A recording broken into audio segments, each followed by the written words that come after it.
Dr. Rulie van der Spy. Daar is een man in sy woord, soos die waters dryf sy stem, soos die son die see se blou, so die rykdom van sy krag.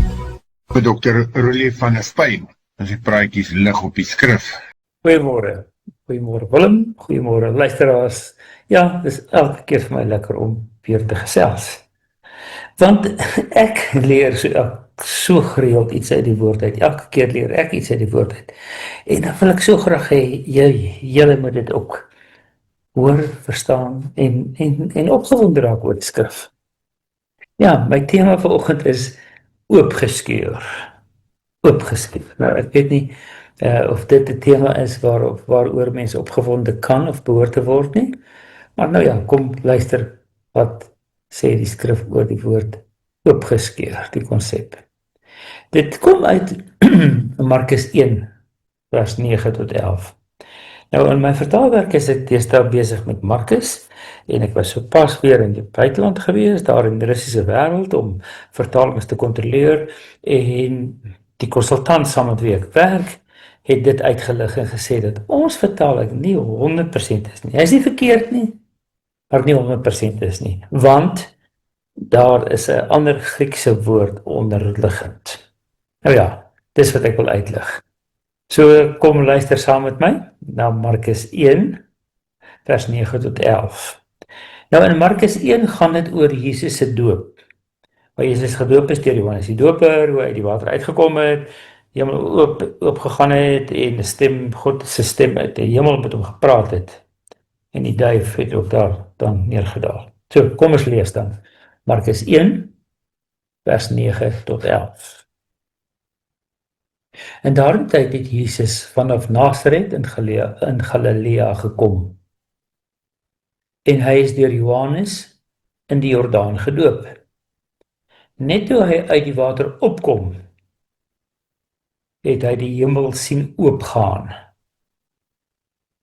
en die Gees soos 'n duif op hom sien neerdaal. En 'n stem het uit die hemel gekom: "Jy is my seun, my geliefde. Oor jou verheug ek my." Goed, so dit is die gedeeltjie waaroor ons praatjie vanoggend gaan. Nou ek weet nie of dit jou baie opgewonde maak nie, maar bly by my en luister saam met my. En ek wil veral na die middelste versie kyk, vers 10. Net toe hy uit die water opkom, het hy die hemel sien oopgaan. Daardie woord is spesifiek. Hoekom is dit belangrik? Wat gebeur as die hemel oopgaan?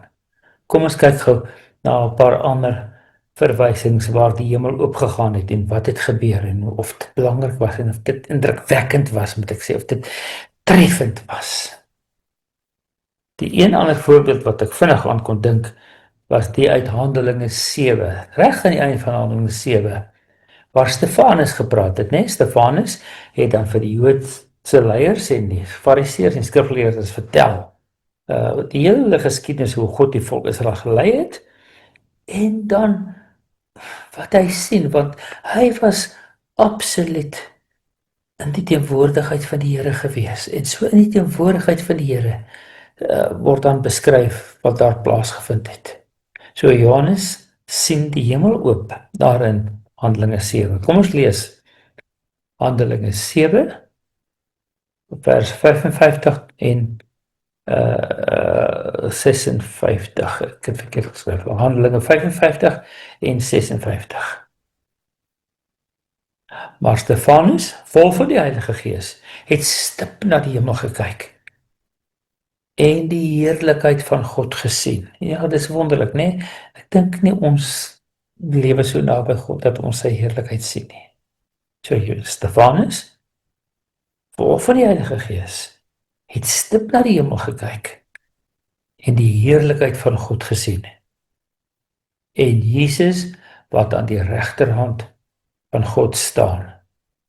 En hy het gesê, nou ja, toe vertel hy het dit gesien, en toe vertel hy vir die Jode om hom. Hy sê, kyk, ek sien die hemel geopen, en die seun van die mens aan die regterhand van God staan. Nou ja, jy weet seker wat het toe gebeur, né? Toe stenig hulle om, gooi met klippe dood, want hy het godslasterlik gepraat. Jy kan nie sê, ek sien vir God nie, en nog lewe nie. Daar is 'n verbod daarteen in die Ou Testament, om God te sien en te kan lewe. En het is hier ook waar Paulus natuurlik dan ook dit goedgekeur het ook. Ja, maar belangrik vir ons, selfs hier vanoggend is, toe die hemel oopgegaan het Stefanus God, die teenwoordige God, gesien, God teenwoordig ervaar, God gesien, iets in die hemel gesien. Dit is amper soos 'n venstertjie wat oopgemaak is, en hy kyk reg in die hemel in. Dis wat gebeur, as die hemel oopgaan. Maar selfs al in die Ou Testament, was daar 'n verwysing na hierdie oopgaan van die hemel. In Jesaja 64, vers 1, het daar ook iets gestaan van die oopgaan van die hemel en God se teenwoordigheid. Daar staan, as u maar die hemel wil oopskeur en afdaal, die berge sal bewe van u teenwoordigheid. Ja. Soos dis die volk Israel wat verlang het om weer vir God te sien, te ervaar, en hulle sê, Here God, as u maar nou die hemel wil oopskeur en afdaal, dan sal berge bewe en sidder van u heilige teenwoordigheid. Ja, so dit is wat gebeur as die hemel oopgaan. Sien ons God en ervaar ons sy teenwoordigheid, ook hier by ons. En dit is wat gebeur het, daar by Jesus se dood.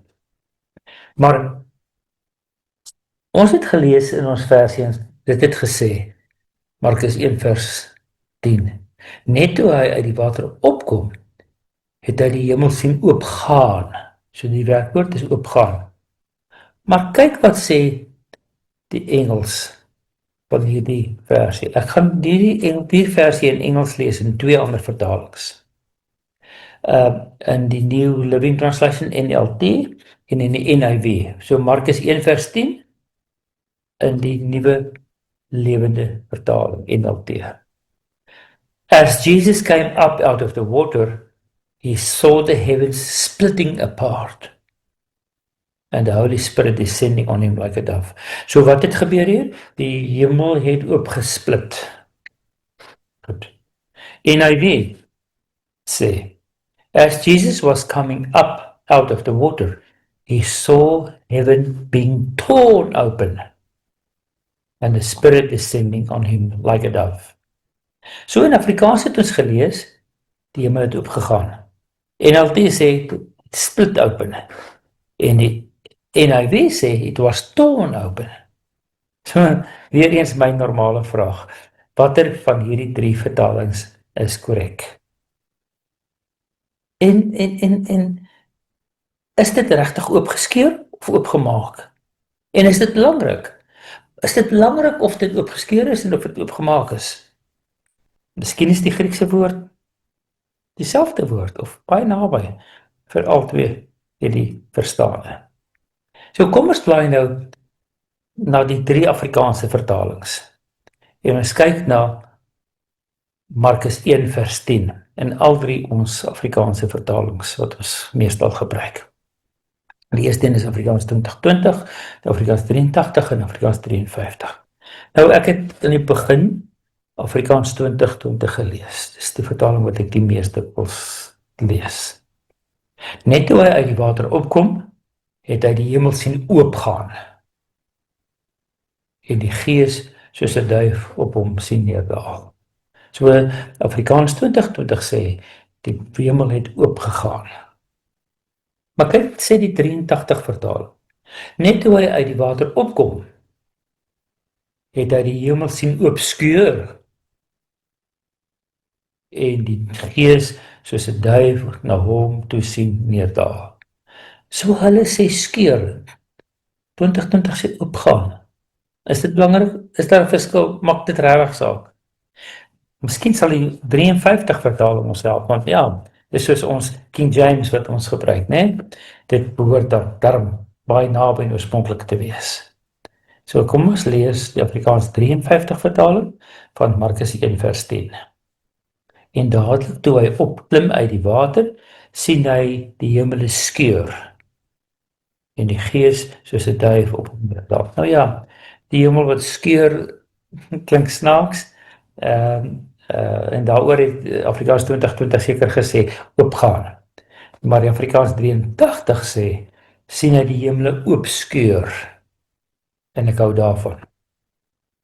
Ons moet kyk dan, wat sê die Grieks? Wat is die Griekse onderliggende woord? In die Nuwe Testament, wat in Grieks geskryf is daar 2 woorde vir oopgaan. Nou ja, soos julle weet, daar's 4 evangelies en al die evangelies skryf min of meer oor dieselfde temas. In Matteus lees ons ook oor hierdie doop van Jesus en die oopgaan van die hemel. En daar is 'n Griekse woord anoigo, wat oopgaan beteken. En dis die mees algemene woord vir oopgaan. En hierdie woord kom ook in die ander evangelies voor. Maar Markus het 'n ander snaakse woord gebruik. Schizo. Die schizo is soos die schism, schizo. Dis waar die Engelse woord schism vandaan kom, is schisma. Nou, wat was die schism, die schisma in die kerkgeskiedenis? In die jaar 1052 het die Oosterse kerk en die Westerse kerk vir mekaar geskeur. Ons sê dat was 'n schism, 'n schisma. Die kerk het in 2 geskeur. En dit is hierdie selfde Griekse woord wat hier gebruik word, schizo, wat dan in Markus gebruik word. So, dit lyk tog of Markus dan wou beklemtoon dat die hemel nie net oopgegaan het nie, maar oopgeskeur het. Nou, is dit belangrik dat dit oopgeskeur is of nie? Uit die aard van die saak kan ek dan in my vertaalprogramme baie maklik kyk hoe dikwels word hierdie woord schizo gebruik word. So hierdie woord schizo kom net 2 keer in die boek van Markus voor. En die 1 keer is natuurlik dan hier in Markus 1 vers 10, net toe uit die water opkom, sien hy die hemel oopskeur. So die eerste plek waar die woord schizo gebruik word, die oopskeurwoord in Grieks gebruik word. Maar kan jy dan onthou waar het nog iets oopgeskeur wat belangrik is? En dis die ander plek waar daar dan in Markus verwys word na oopskeur. En dit kom in Markus 15 vers 38 voor. Markus 15 vers 38. Dan word hier dieselfde Griekse werkwoord gebruik. Dit is by die voorhangsel, toe Jesus gesterf het. Wat het met die voorhangsel gebeur? Dis daardie gordyn wat skeiding maak tussen die heilige en die allerheiligste, wat verhoed het dat die priesters en ons en enige mens na God se teenwoordigheid in die allerheiligste kan gaan. Daai gordyn, daai voorhangsel is oopgeskeur. En dit is dieselfde Griekse woord wat Markus gebruik. Daar staan in Markus 15 vers 38. Die voorhangsel in die heiligdom is in 2 geskeur, van bo tot onder. So, Markus doen iets baie interessant. Hy gebruik nie die gewone woord oopmaak, oopgaan nie, maar hy gebruik die woord oopskeur op 2 plekke in sy evangelie. Aan die begin van Jesus se bediening en reg aan die einde van die bediening. Reg hy begin, as hy gedoop word en as hy dan ingelei word om sy bediening te begin, dan staan daar, die hemel is oopgeskeur. So God het die hemel oopgeskeur van bo af. En God praat dan daar van bo af met Jesus. Maar tydens Jesus se sterwe gebruik Markus weer hierdie woord oopskeur. En hierdie keer is dit die voorhangsel. Hierdie gordyn wat skeiding maak tussen die heilige en die allerheiligste, waar God teenwoordig is. En hy sê, hierdie gordyn het oopgeskeur van bo tot onder. En nou het ons toegang tot God, want daar is nie meer 'n beskerming, daar is nie meer 'n verdeling nie. Hierdie verdeling het oopgeskeur God het hierdie verdeling oopgeskeur met Jesus se sterwe. So God skeur die hemel oop om met Jesus te praat en vir hom te sê, ek is by jou, ek is met jou. En Jesus sterf, dan skeur God die gordyn oop om te sê, ek is ook by julle en julle kan ook nou met my praat. Nou is dit belangrik dat hierdie woord oopskeur gebruik word. Geskeur gebruik is deur Markus en dan dat oopskeur gebruik word in ons Afrikaanse vertaling. So wat is die verskil tussen oopskeur en oopmaak? As ek 'n gordyn by die skool het by die konsert by die skool en ek maak die gordyn oop, wat kan ek dan doen? Dan kan ek die gordyn weer toemaak. Maar as dit een lang gordyn was en ek het hom oopgeskeur, dan kan ek hom nie maklik weer toemaak nie. As my klere in twee geskeur is, kan ek al nie net sommer weer toemaak nie. Ja, so oopskeur het 'n permanensie in die woord, in die begrip. Iets wat oopgeskeur is, kan nie sommer weer toegemaak word nie. Dis asof dit permanent is. Jy kan nooit weer 'n geskeurde ding, 'n oopgeskeurde ding, toemaak sonder dat daar 'n letsel is nie. En lyk my dit is wat Markus vir ons wil sê. God skeur die hemel oop dat Jesus vir ons kan bedien. En God skeur die voorhangsel oop dat ons God se teenwoordigheid kan ervaar. By die doop vir Jesus skeur God die hemel oop vir Jesus dat hy God se teenwoordigheid kan ervaar. By sy sterwe skeur hy die voorhangsel oop dat ons sy teenwoordigheid kan ervaar. Is dit nie wonderlik nie dat Markus so presies hierdie twee plekke hierdie woord gebruik het nie, by die begin en by die einde van Jesus se bediening. So Jesus se bediening het God se teenwoordigheid kom oopskeur vir jou en vir my. Aan die begin om God te sien, God ervaar. Interessant, dit is God die Vader wat praat, dit is die Gees wat afkom en is Jesus wat dit ervaar. So die drie-enige God is daar teenwoordig in hierdie oopskeur, die oopmaak van sy teenwoordigheid op aarde. En dan kom bevestig God dit weer, reg in die einde. Jy het die gordyn ook oop te skeur, dat ons nou weer met hom kan praat, sonder belemmering. En hiermee wil ek afsluit, en vir jou sê, van bo af is dit oopgeskeur, sodat dit altyd kan oop bly. Dit is oopgeskeur, sodat dit altyd kan oop bly. Maar dit is van bo af gedoen. Eerst uit die hemel uit, en dan is die gordyn van bo af geskeur, ook uit die hemel uit. Sodat jy en ek van onderaf kan antwoord. En nou wil ek vir jou vra, nou dat jy weet, God het dit oopgeskeur om teenwoordig te wees en met jou te praat, antwoord jy hier van onderaf? Of wat is jou verhouding met God? Mag die Here ons help, dat ons hierdie mooi dinge in die skrif sal raak sien, en as ons sien dat vertalings verskil, dat ons sal kyk op een van die manier. Daar's baie programme wat ons kan help, om die Griekse woorde agter die vertalings te kan sien. Dat ons kyk, miskien is daar 'n verskil in die Grieks, en dit is hoekom sekere vertalings die woord en sekere vertalings daardie woord gebruik.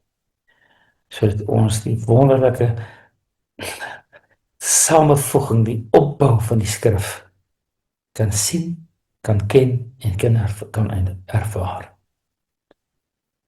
As jy vir my graag wil vra of miskien nog sulke voorbeelde wil uitlig, sal ek baie bly wees. Jy kan my kontak by 074 419 8353. Baie dankie. Mag jy die oopgeskeurde teenwoordigheid wat God ook in hierdie week en in jou lewe ervaar. Tot 'n volgende keer. Totsiens.